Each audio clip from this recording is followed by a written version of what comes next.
Okay guys, hi. Sorry things are going so crazy right now, but this is going to be the only way I can get this done for you.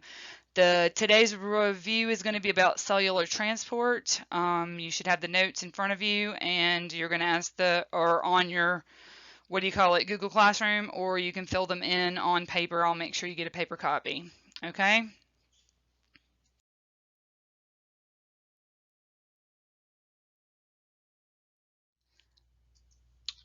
All right, the cell membrane is semi-permeable, which means it lets some things in and it lets other things stay out. So, we want to keep out the bad stuff and keep in the good stuff. Some things go across quickly, some things slowly, but they're always made out of a phospholipid bilayer and proteins. Asking you to label. There is a picture of the phospholipid bilayer. Number 1 should be labeled phospholipid.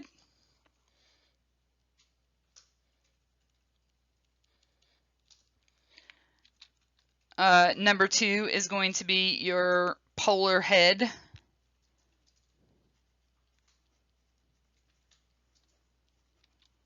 The third part is the nonpolar tails.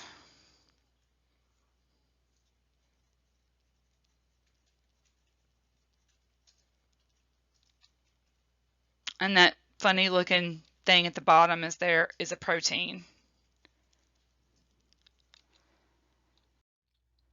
And then you have the one that looks like the mouth. You have the hydrophobic tails, and then you have the hydrophilic head.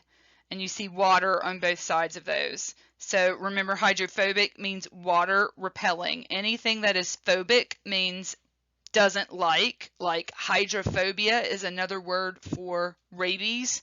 And that's because the dogs that got it did not like water anymore and they were refused to drink. And hydrophilic means water attracting. Active transport. So active transport requires energy, obviously, because, to be active, you've got to use energy. Molecules are moving against the grain or the concentration gradient, and they're moving from a concentration of low to high.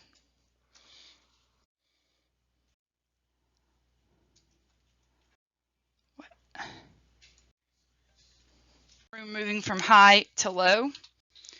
You have diffusion, which is like when you put a bottle of perfume out in a room, you take the top off of it, and the smell just kind of wafts out. You have osmosis, which is always having to do with water moving. You have your ion channels, and these are special channels that help move things across a concentration gradient, and they need energy to help them do that. And the last one is facilitated diffusion.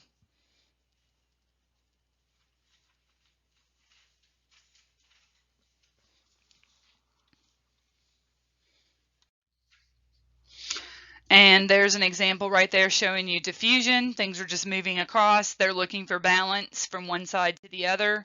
Facilitated diffusion, you've got the protein channels and the carrier proteins that are moving stuff across.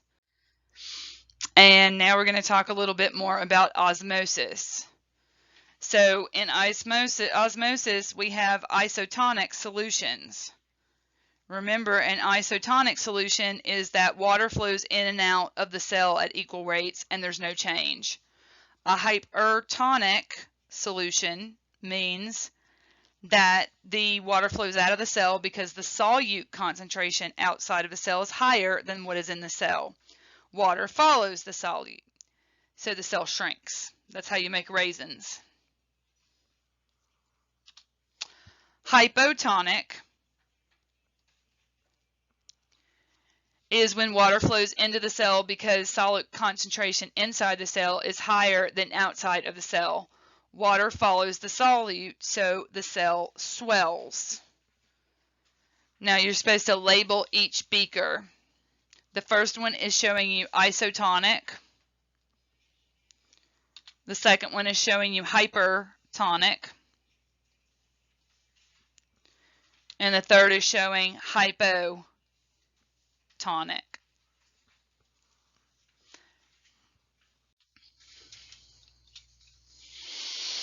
And the final one you have is active transport. So here we are going to need something to help us move this. So endocytosis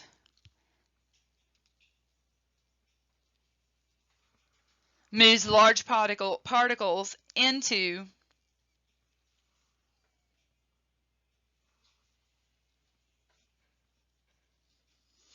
the cell using energy to form a vesicle around the particle and bring it into the cell.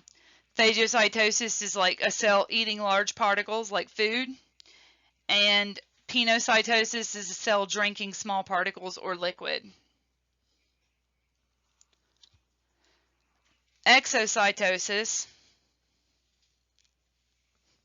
moves large particles out of the cell using energy. It forms a vesicle around the particle and it sends it outside of the cell. And you're supposed to label the pictures here. So the top one is showing you endocytosis, or not the top one, but the left, well, it's top on yours, but it's left on the paper.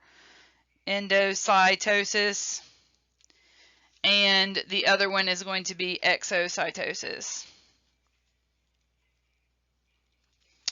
And the last one we have is the sodium-potassium pump, which uses energy in the form of ATP.